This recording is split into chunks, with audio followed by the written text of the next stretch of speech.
Alright, listen up everybody. I've seen my fair share of delusional people on the internet. It's not really rare when places like twitter.com exist, but sometimes you just gotta sit back and admire the delusion because it's like an art style in itself, like wow, you're stupid. Today we're talking about a guy named Jerry Saltz.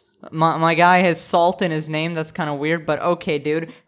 Pretty much, this guy is of the firm belief that the job of a critic, a guy who judges art, or judges food, judges movies, critic of anything. A job of a critic is harder than that of the artists themselves. Pretty much, it's harder for you to say, this movie is great, this movie sucks, than for someone to actually spend a year writing, editing, producing, and filming an entire movie in itself. Yeah, I feel like this guy's been eating his salmon upside down or something. I don't know what he's got in the Jerry genes. You're more like a Tom, not very smart. But yeah, let's just take a look at what he says. This man is very passionate about his stance. I think he's made about legitimately 100 tweets about this. Okay, so he starts off by saying, a good critic always puts more into writing about artwork than the artist put into making it. The artist only creates, the critic must plumb that creation and write creatively enough to deliver the full volume of the art while also creating a thing of beauty and clarity itself. Listen, Jerry, when you say the artist only creates, can I say like a critic only says a few words or something? There is no guarantee the critic has spent like months and months, reviewing the stuff because, usually the critic gives their verdict in like a day, right? Like right after the movie or something, right after seeing a piece of artwork or whatever, or right after, I don't know, eating something, you just kind of decide, is it good or not? And it doesn't matter if you're like a professional critic, that's your job, or is just an average person. Now, don't get me wrong, I'm not saying the job of a critic is easy, because, when you give your criticism, you can upset a lot of people, right? And a lot of people may disagree, and that's the hard part. Now, the hard part is definitely not, just critiquing. I mean, even if it was, it's nowhere near to what the artist puts into it, because, they have to actually create the damn product. Here's a pretty easy way to tell which is harder. Anybody can critique something, but not anybody can make the art itself. Like the Mona Lisa, anybody can go up to it and be like, oh, this is great, oh, this is terrible, but they can't really, make it themselves. Honestly, this take is just shockingly bad, dude. Now, pretty much what happened was that after Jerry posted his little tweet, he got a lot of backlash, right? And, he was like, whoa, I didn't mean it, guys. I agree with Oscar Wilde, who originally made this observation. I do not say it to be provocative, guys. Calm down. I just said something. Argue with Oscar. Read the critique as artist. Okay, your first mistake was assuming that Twitter users read at all. Your second mistake was posting an opinion on twitter.com. And your third mistake was posting a terrible opinion on twitter.com. Now, apparently Jerry is, aware of reality. He said that I knew this would mean being way ratioed. This man speaks like a complete boomer, but I'll allow it. I don't say it as a provocateur. Read Wilde. Argue with him. Don't argue with me, guys. I'm just conveying the message. Like I said, a good critique does create. We don't surpass the word. What was the previous tweet, my guy? We create a thing in itself adjacent to another thing in itself. That's all. Ratio me, daddy. 8 to the bar. This guy is just really weird. Now, remember earlier in the video when I said he made 100 tweets? That's not an exaggeration. He legitimately made 100 tweets, but it was mainly like replying to other people, and he's always trying to like correct his original tweet, right? He's like, wait, guys, I didn't mean it like that. I actually meant this. Over here, he says the word "just" was a galactically wrong word to use. Creating is hard, no matter what you create. My guy, just delete the original tweet and then say what you actually wanted to say. People are not gonna listen like this. Now, somebody responded saying, as both a writer and a critic, I absolutely disagree. This is a strange perspective to have. Creating art takes more, and not in some god damn it, mystical way, in reality. Now, Jerry grabs his morning breakfast and makes his fourth tweet of the day. He essentially says the same thing. This is another thing he does. He repeats his tweet, like, again and again. Unknot your panties. Like, what is this? No one said creating something is easy. So literal. I love you, artists. Man, this guy, like, you invalidate the work of artists by saying, like, I mean, you can't say that a critiker's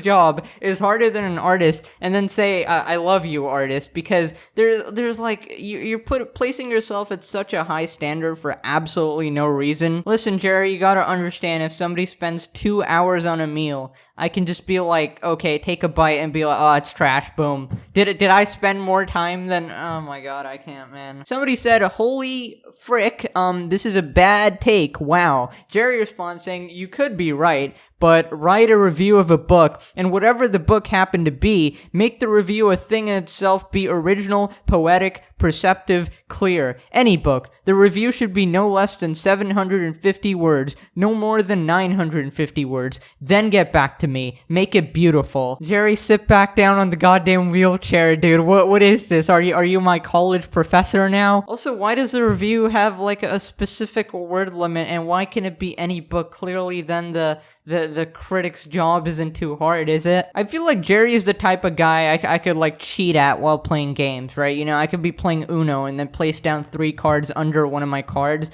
I could be playing Monopoly and just steal money from the bank, and Jared'd be like, oh my god, I lost. Like, he just seems like a slow guy, I don't know. Now, our boy Jerry is also very self-aware. He says, someone who writes about wine does not have to make wine. Ditto someone who writes about cooking. Criticism does not surpass art. I'm arguing that criticism creates and is a thing in itself. Yes, Jerry, you've said that a million times. I get it. Nobody cares. That's not the problem. Jerry, I don't know if you're blind to your own tweet, but you've literally said the artist only creates while the critic must plumb through the creation. And like, you're easily implying that the critic is superior to an artist. I mean, just look at the first line. A good critic puts more into writing than the artist put into making it. If that's not a comparison of superiority, I don't know, man. This guy responds saying, look, being a critic is difficult, I'm sure, but even if you spend months on one review, you would still have put about 1,000th of the effort that went into the first 10 minutes of Adam Sandler's Jack and Jill. Fellas, Jerry is slowly losing it. Do I have to say it again? And then he copy-pastes his tweets,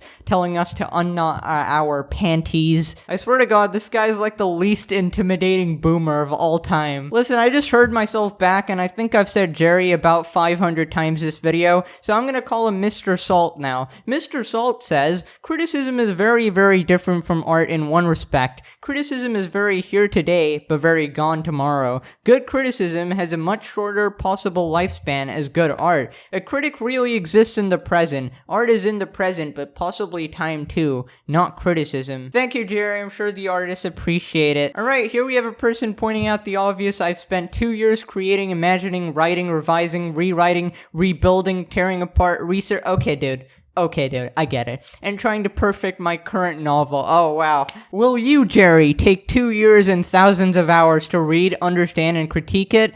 I didn't think so. Now, Mr. Salt responds saying, I've done that for decades. You spend thousands of hours critiquing books, my guy?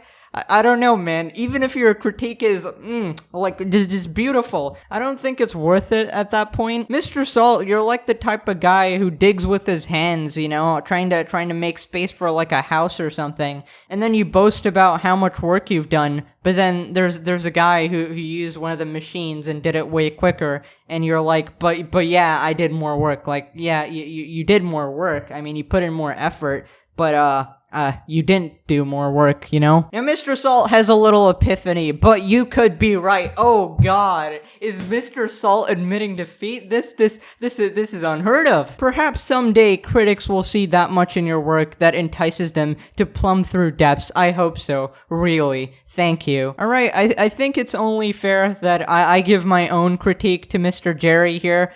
Reading Mr. Salt's tweets was like taking a dive into 1645. Unknot your panties. Wow. Well, one of my favorite quotes of all time now.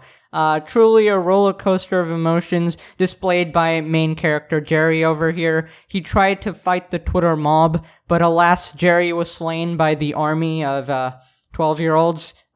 Jerry, you seem like a good guy. I don't know. You seem like one of them wholesome boomers. But maybe you think a bit too highly of your work. Realize that artists are definitely putting in way more work than a critic. But hey, I look forward to seeing you in the funny cat and mouse show. Okay, that was probably a boring video because my god, this man tweets like a 99-year-old. But whatever. Hope you guys enjoy it. Thank you for watching. Smash the like. Please do subscribe, Jerry. I'd love to have you here. If you get here before 500k, I will critique your mother. Okay, have a wonderful day ahead, everybody. See you guys next time. Bye-bye.